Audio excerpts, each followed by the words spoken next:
कल हमने सांद्रता के पद स्टार्ट किए थे। इसमें हमने 3 सांद्रता के पद कंप्लीट कर चुके थे, द्रव्यमान प्रतिशत, आयतन प्रतिशत और तीसरा था द्रव्यमान आयतन प्रतिशत। अब हमारा चौथा टर्म है मोलरता, जिसको कैपिटल एम से डिनोट किया जाता है। देखो मोलरता क्या होती है। मोलरता होती है 1 लीटर हमने सॉल्यूशन ले लिया है। क्या लिया है? 1 लीटर सॉल्यूशन लिया है, विलियन लिया है। 1 लीटर सॉल्यूशन या विलियन लिया है। इस 1 लीटर सॉल्यूशन में कितने मोल विलय के घुले हुए हैं? इस 1 लीटर विलियन में कितने मोल विलय के घिले हुए हैं? कितने मोल है विलय के डिजोल्व घुले हुए हैं? वही इस सॉल्यूशन की, इस विलियन की क्या कहलाएगी? मोलरता। दोबारा से देखो, 1 लीटर विलियन लिया है, इसमें विलय कितना डाला है? मतलब विलियन मान लो पानी और चीनी का विलियन बनाया था हमने, तो इसमें विलय मतलब चीनी क्या होगी? विलय, क्योंकि उसकी मात्रा कम लेंगे। तो हमने कितनी इसमें चीनी डाली, कितने मोल डाले चीनी के, वो ही मोल क्या कहलाएंगे? वही मोल कहलाएगी मोलरता। इसको कैपिटल एम से लिखा जाता है। तो देखो इसकी डेफिनेशन सिंपल सी है। 11th क्लास में मोल कॉन्सेप्ट वाले चैप्टर में आया था पूरा। 1 लीटर विलियन में उपस्थित विलय के मोलों की संख्या, विलय के मोलों की संख्या को उस विलियन की क्या बोला जाता है? को उस विलियन की मोलरता बोला जाता है। जितनी मोलों की संख्या होगी उसको उस विलियन क्या बोलेंगे? मोलरता। तो 1 लीटर विलियन में उपस्थित विलय के मोलों की संख्या को उस विलियन की मोलरता कहा जाता है। तो देखो मोलरता कैपिटल एम से लिखते हैं, तो मोलरता क्या आएगी? इसका सिंपल सा फॉर्मूला देखो, विलय के मोलों की संख्या ऊपर रखेंगे और 1 लीटर विलियन मतलब विलियन का आयतन दे रखा है, तो विलियन का आयतन लीटर में क्या रखेंगे? नीचे। तो इसका फॉर्मूला बनेगा विलय के मोलों की संख्या, विलय के मोलों की संख्या डिवाइड करना है, इसका भाग देना है विलियन का आयतन लीटर में। विलियन का आयतन किस में लेना है हमको? ध्यान रखना लीटर में लेना है। इसको अच्छे से ध्यान रखना, लीटर में। अगर हमको मिलीलीटर में दे रखा है तो क्वेश्चन में लीटर में चेंज करेंगे तब क्वेश्चन सोल्व करेंगे। मतलब लीटर में चेंज करने के लिए 1000 से क्या करना पड़ेगा? भाग देना पड़ेगा। तो देखो इसका अगर मात्रक देखें, यहीं से ही मात्रक आ जाएगा। इसका मात्रक क्या आएगा? देखो ऊपर तो मोल है, तो मोल, और नीचे क्या है? लीटर है, तो डिवाइड लीटर। तो क्या आएगा? मोल। अगर हम इसको लीटर को ऊपर ले जाएंगे, किस में जाएगा? इनवर्स में, तो मोल लीटर इनवर्स। तो ये हो जाएगा इसका मात्रक, mole litre inverse, mole litre inverse.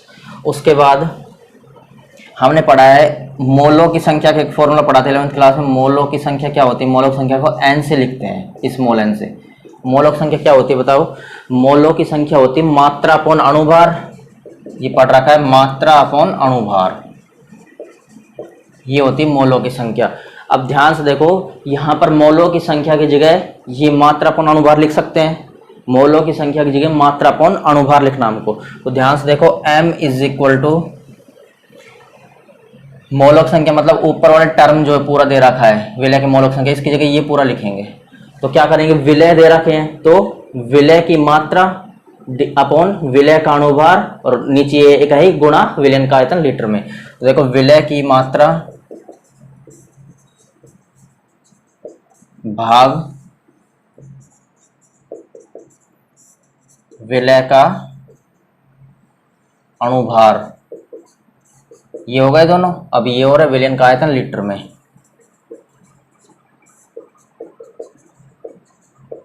किस में लेना है? ये ध्यान रखना, लीटर में लेना है। ठीक है, तो ये हो गया हमारा एक तो फॉर्मूला, ये हो गया, और एक फॉर्मूला बन गया हमारा ये वाला। तो 2 तरह के ही क्वेश्चन आएंगे इसमें। आएंगे तो कौन कौन से आएंगे? अगर हमको क्वेश्चन में मोलों की संख्या दे रखी है तो ये वाला फॉर्मूला यूज लेना है, मोलों की संख्या दे रखी है तो। अगर हमको क्वेश्चन में मात्रा दे रखी है, ग्राम में मात्रा दे रखी हो, तो ये वाला फॉर्मूला यूज लेना है। तो ध्यान रखना, 2 तरह के क्वेश्चन बनेंगे। अगर मात्रा दे रखी है तो ये वाला फॉर्मूला यूज लेना है, और मोलों की संख्या दे रखी है, तो देना ये वाला फॉर्मूला यूज लेना है। तो दोबारा से देख लो पूरे को, 1 लीटर विलेन में उपस्थित विलय की मोलों की संख्या, तो विलय की मोलों की संख्या ऊपर रख दिया, विलेन का आयतन लीटर में नीचे रख देंगे, परिभाषा से आई पूरे ये जो फॉर्मूला है इसका।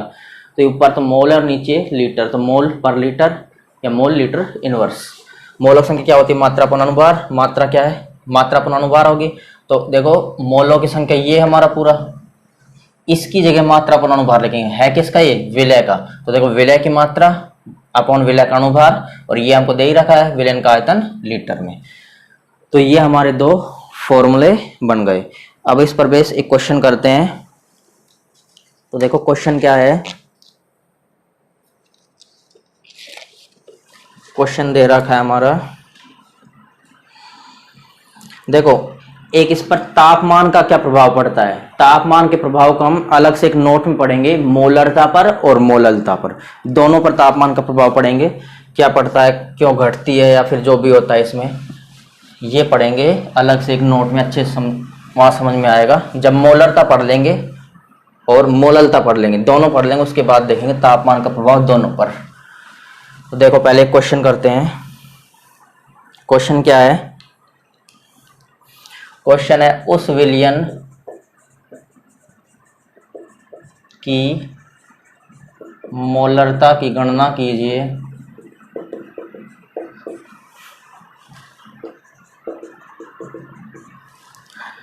जिसमें 5 ग्राम NaOH 450 ml विलयन में घुला है। जिसमें 5 ग्राम NaOH 450 ml विलयन में घुला है। सिंपल सा क्वेश्चन है बिल्कुल।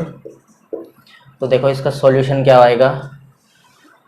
देखो उस विलयन की मोलरता निकालनी, जिसमें 5 ग्राम NaOH, 5 ग्राम NaOH मतलब क्या है? विलय की मात्रा दे रहा कि 5 ग्राम, जो कम होती है वो विलय होता है। तो यहाँ लिखेंगे सॉल्यूशन में पहले क्या दे रखा हमको, विलय की मात्रा।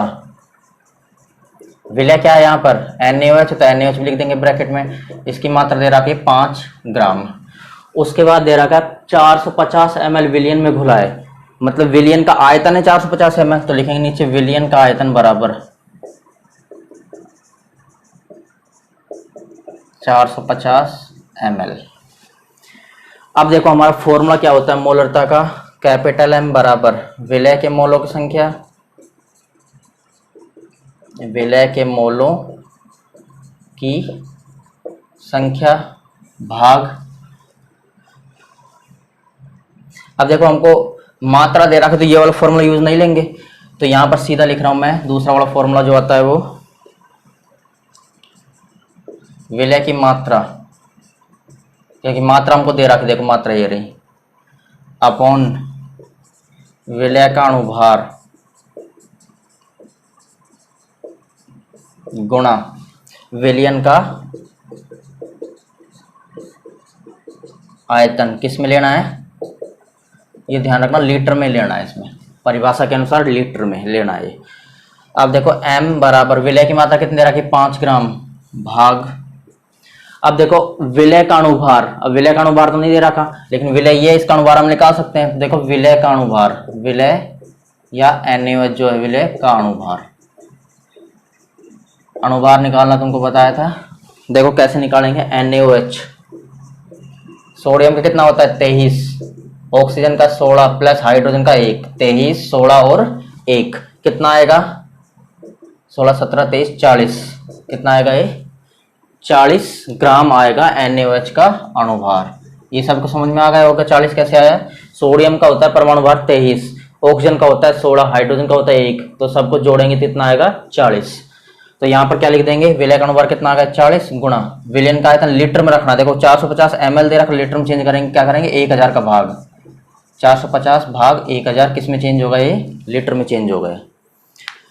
450 भाग 1000 आगे आएगा 5/4, 40 गुणा 450, 1000 ऊपर चला जाएगा, 1000 ऊपर गया। अब इसको सोल्व कर लेंगे, 0 से 0 कैंसिल, और ये 0 से ये 0 कैंसिल, 5 से 9 बार दो पंजे 10, दो दूनी 4, तो ये आ गया 5 बटा 9 दूनी 18। तो यहाँ से m बराबर आएगा 0.18 दूनी 36, 50 होगा, 18 दूनी 36 27, 0.27 इसकी यूनिट क्या होती है, मोल लीटर इनवर्स। ये हमारा आ गया आंसर 0.27 मोल लीटर इनवर्स। ये क्वेश्चन पूछा गया कई बार, दोबारा से देख लो। विलय की मात्रा दे रखी क्वेश्चन 5 ग्राम, विलय का अनुभार हमने निकाल लिया 40। कैसे निकाला, सोडियम का 23 होता है, सोडियम विलय यहाँ, ऑक्सीजन का 16 और हाइड्रोजन का 1, तो टोटल आ गया 40। उसके बाद विलयन का आयतन 450 ml दे रहा है, इसको लीटर में चेंज करेंगे, 450 भाग 1000 लीटर। उसके बाद देखो यहाँ पर मिलीलीटर को लीटर में चेंज करना 1000 का, ऐसे ही ग्राम को अगर किलोग्राम में चेंज करना है तो 1000 का भाग देते हैं। तो यहाँ पर 1000 का भाग दिया तो मिलीलीटर किस में चेंज होगा, लीटर में। उसके बाद फॉर्मूला विलय की मात्रा 5, विलय का अनुपात 40, विलयन का आयतन 450 भाग 1000। इसको सोल्व करेंगे तो क्या आएगा, सॉल्यूशन निकालेंगे तो इसका 0.27 मोल लीटर इनवर्स इसका आंसर आएगा। ये हमारा कंप्लीट हो गया मोलरता। तापमान का प्रभाव भी देखेंगे मोललता पढ़ने के बाद। तो देखो अगला हमारा टर्म है मोललता, जो भी है पांचवा चौथा पांचवा जो भी मोललता। मोललता किससे लिखते हैं, स्मॉल एम से, स्मॉल एम से लिखेंगे। तो इसका क्या होगा, इसमें क्या होता है कि 1 kg हमने विलायक लिया। ध्यान रखना यहाँ पर क्या काम ले रहे हैं, विलायक, ओनली विलायक। इसमें कितना हमने विलय डाला है, कितना हमने विलय डाला है, वो उस विलयन की क्या कहलाएगी, मोललता। यहाँ पर देखो मोलरता पढ़े तो उसमें विलयन ले रहे थे और विलय ले रहे थे, यहाँ पर लीटर में ले रहे थे उसमें, तो इसमें केजी में ले रहे हैं। तो ध्यान से देखो 1 किलोग्राम विलायक में उपस्थित विलय की मोलों की संख्या क्या कहलाएगी, उस विलयन की मोललता कहलाती है। तो ध्यान रखना यहाँ पर किलोग्राम और विलायक लेना है, उल्टा मत कर देना इसको। तो परिभाषा आएगी इसकी, 1 किलोग्राम केजी विलायक में उपस्थित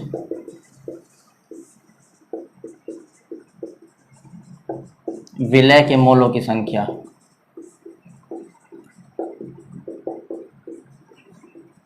उस विलयन की क्या कहलाएगी, उस विलयन की मोललता कहलाती है।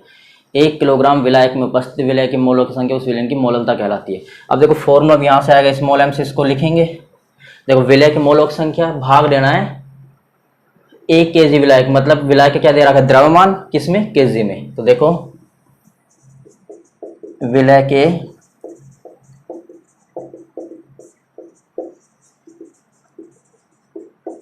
मोलों की संख्या भाग क्या करना है,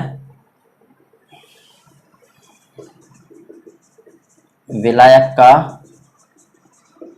द्रव्यमान, किस में लिखना है, ध्यान रखना केजी में लेना, हमको किलोग्राम में लेना है। विलायक का द्रव्यमान केजी में।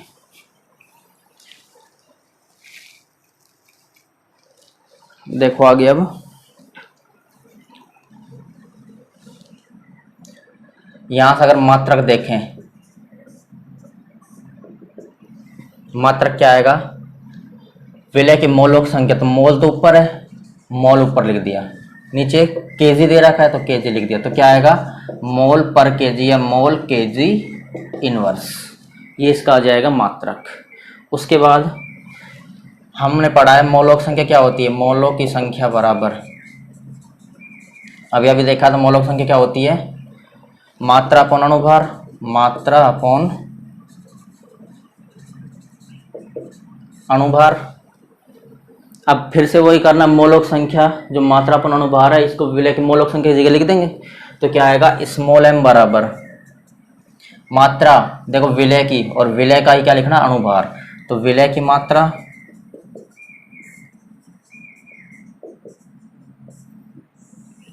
भाग क्या करेंगे, अनुभार किसका, विलय का ही, क्योंकि मोलक संख्या ऊपर ही है, विलय का अनुभार, ऊपर विलय लिख रखा है। गुणा, ये है विलायक का द्रव्यमान, किस में लिखना है, केजी में, विलायक का द्रव्यमान किलोग्राम में। तो हमारे ये दो फॉर्मूले बन गए, एक तो ये और एक फर्स्ट वाला ये वाला। तो ये दो फॉर्मूले बन गए। इसमें देखो अब दोबारा से विलय की मोलक संख्या, विलायक का द्रव्यमान केजी में, तो मोल अपॉन केजी आएगा, यहाँ से मोल, यहाँ से केजी, मोल केजी इनवर्स। मोलक संख्या क्या होती है, मात्रा अपॉन अनुभार। मात्रा कितनी दे रखी है, देखो मात्रा अपॉन अनुभार, इस विलय की मोलक संख्या जगह, ये विलय की मोलक संख्या का फॉर्मूला क्या होता है, मात्रा अपॉन अनुभार। इस मोलक संख्या की जगह मात्रा अपॉन अनुभार कर देंगे, मतलब विलय दे रखा विलय की मात्रा अपॉन विलय का अनुभार गुणा ये दे रखा विलय का द्रव्यमान केजी में। ऐसे सेम ऐसे ही करना है। अगर मोलक संख्या दे रखी है ये वाला फॉर्मूला यूज लेना है, और मात्रा दे रखी है तो नीचे वाला फॉर्मूला यूज लेना है। ये हमारा मोललता था। अब इस पर बेस एक क्वेश्चन करना हमको, और तापमान का प्रभाव इस पर भी देखेंगे, ये देखेंगे दोनों का एक साथ। तो देखो इस पर बेसिक क्वेश्चन देखते हैं।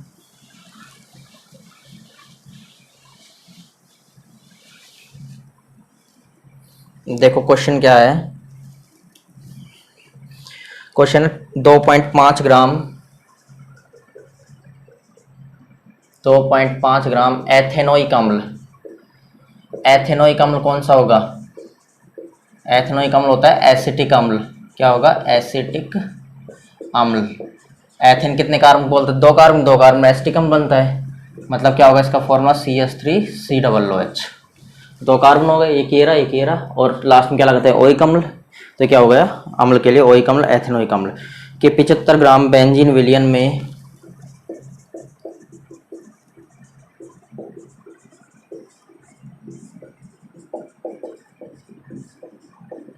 75 ग्राम बेंजीन विलयन में मोललता ज्ञात कीजिए।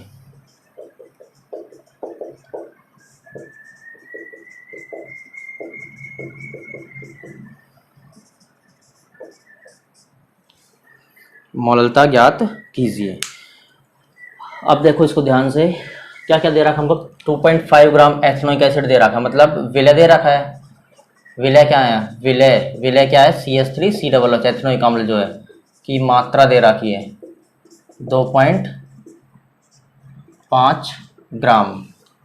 उसके बाद 75 ग्राम बेंजीन, मतलब विलायक दे रखा है, उसका द्रव्यमान है, विलायक होगा बेंजीन, यहाँ विलायक का द्रव्यमान कितना दे रखा है, 75 ग्राम।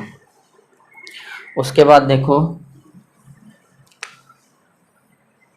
हमारा फॉर्मूला क्या होता है, मोललता ज्ञात करनी, फॉर्मूला होता है स्मॉल m बराबर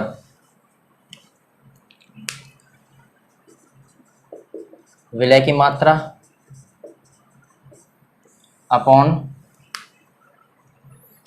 क्या आएगा,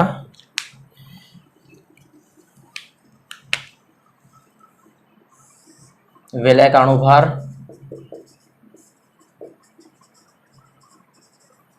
गुणा विलायक का द्रव्यमान, किसमें, केजी में। केजी में चेंज करना है, इसको भी ग्राम में दे रखा है, तो किलोग्राम में चेंज करने के लिए भी 1000 का भाग लगाएंगे।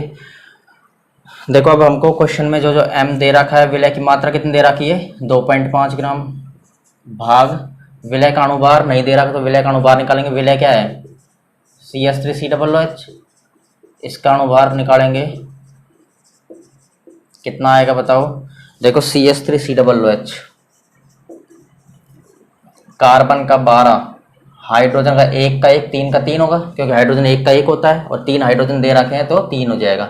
कार्बन का फिर से 12, ऑक्सीजन का 16, दूसरा ऑक्सीजन इसका भी 16, और हाइड्रोजन का 1। तो इन सबको ऐड करेंगे तो 60, ये कितना आएगा, 60 आ जाएगा हमारे इसका अणुभार, 60 ग्राम। इसको कर लेना, CH3COOH का अणुभार कितना आता है, 60 ग्राम। और देखो इसको भी किलोग्राम में चेंज कर लेंगे, 75 में कितने भाग लगाएंगे, 1000 का, ये किस में चेंज हो जाएगा, किलोग्राम में। तो देखो यहाँ पर वैल्यू रखेंगे, विलय का अणुभार कितना है, 60 गुणा 75 बटा 1000 विलय का द्रव्यमान, तो आएगा 2.5/60 इंटू 1000, ऊपर जाएगा 1000 और नीचे 75। इसको सोल्व करेंगे तो यहाँ से पॉइंट हटाएंगे, नीचे 10 लिख देंगे, मतलब एक जीरो लिख देंगे, 0 दो जीरो कैंसिल हो जाएगी यहाँ से, 25 एकम 25, 25 तिया 75, 2 तिया 6, 2 पंजे 10, तो ये आ गए 5/3 तिया 9। तो यहाँ से अगर सोल्व करेंगे तो m बराबर क्या आएगा, 0.9×5 = 45, 0.55 मोल केजी इनवर्स। ये हमारा आंसर आएगा 0.55 मोल केजी इनवर्स। ये हमारा क्वेश्चन था। मोललता पर दोबारा देख लो इसको। इसमें क्या किया हमने, विलय की मात्रा 2.5 ग्राम दे रखी है, अणुभार निकाल लेंगे 60 आएगा, ये पूरा अणुभार आ गया इससे। उसके बाद विलय का द्रव्यमान 75 ग्राम को किलोग्राम में चेंज करेंगे, 1000 का भाग आ जाएगा। उसके बाद विलय की मात्रा अपन विलय का अणुभार, देखो मात्रा दे रखी है इसलिए वाला फॉर्मूला यूज लिया, मात्रा दे रखी है, और विलय का द्रव्यमान केजी में, तो ये वैल्यू पुट कर देंगे सारी, क्या आएगा आंसर हमारा 0.55 मोल केजी इनवर्स। इसके बाद इस पर भी तापमान का प्रभाव देखेंगे, वो कल अलग से किस नोट में पढ़ लेंगे, दोनों पर तापमान क्या प्रभाव पड़ता है, मोलरता और मोललता पर। आज की वीडियो में इतना ही, और कल करेंगे।